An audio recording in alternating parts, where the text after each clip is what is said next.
This is a very complicated living challenge for Black. Black's goal really is to try to kill some of White's stones here in the corner. And White is actually very resilient.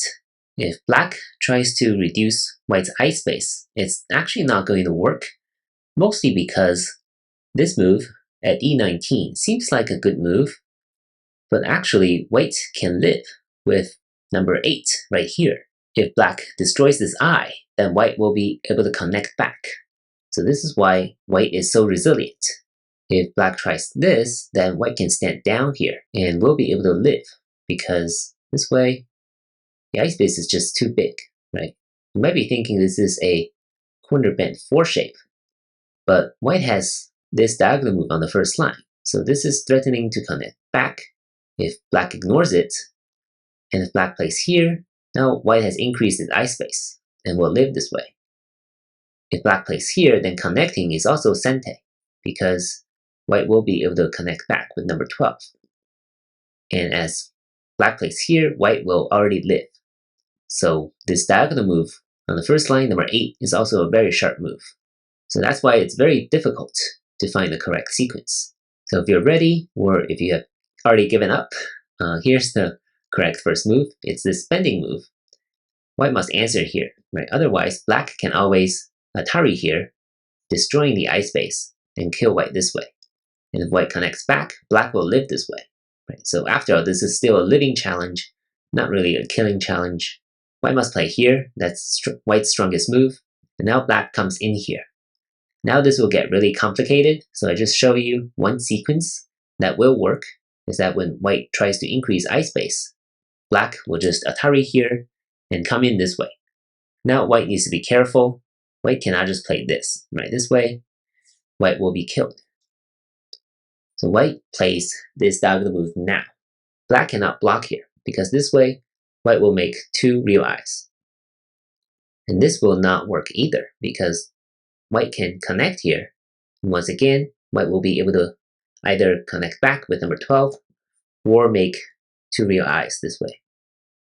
So Black must connect here first. And White, of course, will try to connect back.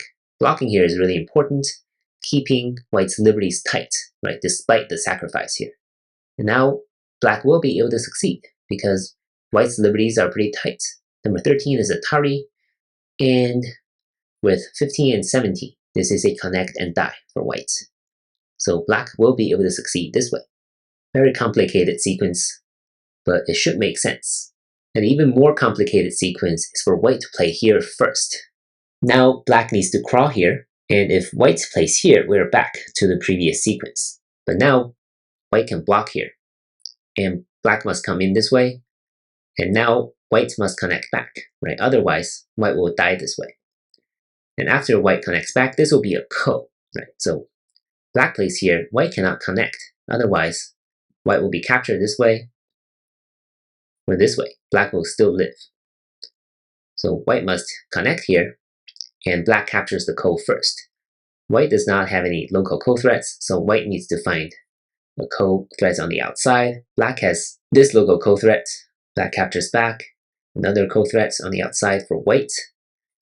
Black has this local ko threat as well. White cannot capture this way. White will still be dead. So White must capture here. 2 local ko threats for Black already. And White needs to find another one to capture back. And now this is not a local ko threat for Black, right? Because this way it doesn't work. White is still connected. So what should Black do? Actually, Black can play right here. White must capture, and now Black can throw in. White cannot capture, right? This way, this is a snap back. So White must capture here, and now Black captures again. So this counts as a local ko threat. Local ko threat number 3. And White needs another ko threat elsewhere to capture back. And now here's local ko threat number 4, right? At 35. Now White must connect here or play this. It's the same for the purpose of this problem. And Black captures again. So White needs another ko threat elsewhere, captures back. And now 41 right here is also a local ko threat. White cannot connect here. This way, White will still be killed. So the best White can do is to connect here. Right, so actually 5 local co-threats for black, and white will need at least 6 co-threats elsewhere to win this ko, right? So it's actually a very good ko for black to have, and in real game circumstances, it's probably easy for black to win this ko, but of course, it's a very complicated sequence. I can show you one last sequence that's really interesting. You might be thinking, black can just connect here, and what happens now is that these white stones can't really escape. This is a connect and die, right, for these stones. But the problem with this approach is that white can connect here, black must capture, and now white can come in, and all of a sudden this is sente. Black cannot make this eye at number 19, because this way there'll be no more eyes here on the corner. So number 18 is actually sente, and black must connect here, right? Otherwise, if you play here, white can just cut and destroy any eye here on the corner, right? And when black connects here, this is a bulky 5, already dead, and white only needs to destroy this eye on the outside. So that's why it actually doesn't work. Capturing all these stones on the corner will still result in a dead shape for black. That is why black must play through this ko in order to live. Overall, super complicated. Hopefully it made sense.